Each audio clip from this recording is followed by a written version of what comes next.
On the 592nd day of the war in Ukraine, the fighting was concentrated in these areas.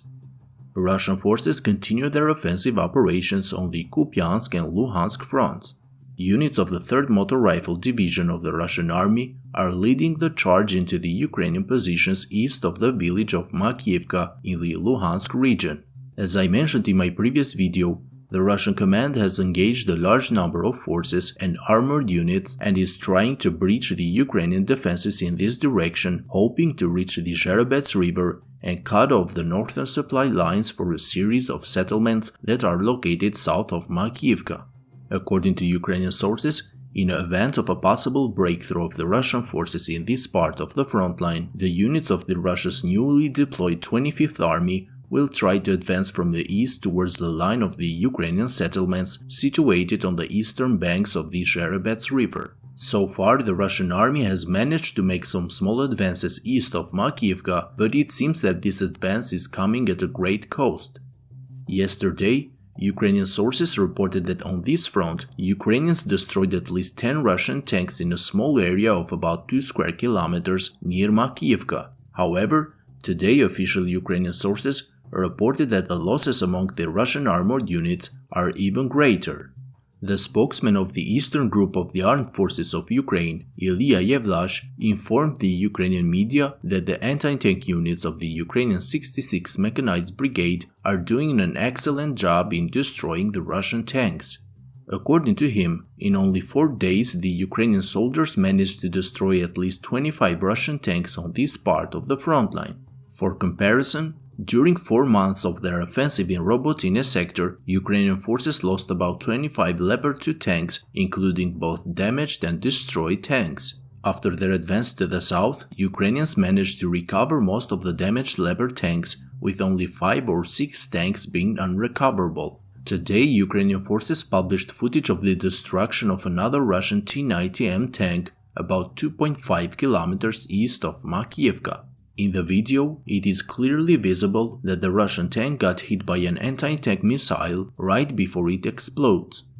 In the Zaporizhzhia front, heavy battles continue north and southeast of Novoprokopivka, west of Verbove, and northeast of Kopani. Today, the 47th Mechanized Brigade of the Ukrainian Army published more footage revealing the heavy losses that the Russian forces suffered during their counterattacks southwest of Robotyne. As mentioned on my previous videos, in support of their infantry forces advancing through the tree lines south of Robotyne, the Russian army launched armored attacks, moving their tank units through the forest lines between Kopani and Robotyne.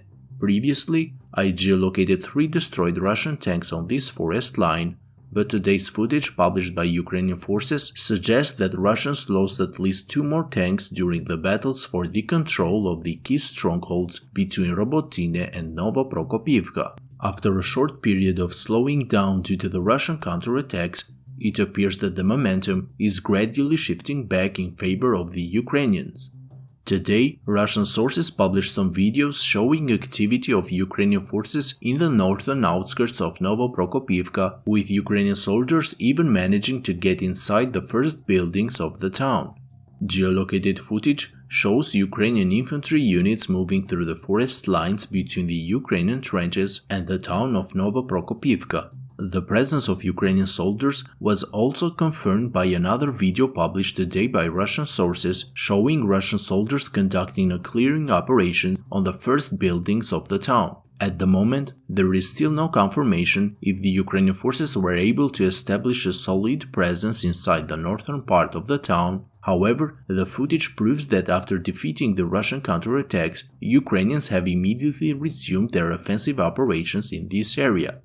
It seems that during the last 24 hours, Ukrainian forces also managed to expand their control on the flanks. Russian sources War Gonzo and Rebar confirmed the advance of the Ukrainian soldiers northeast of Kopani on the western flank.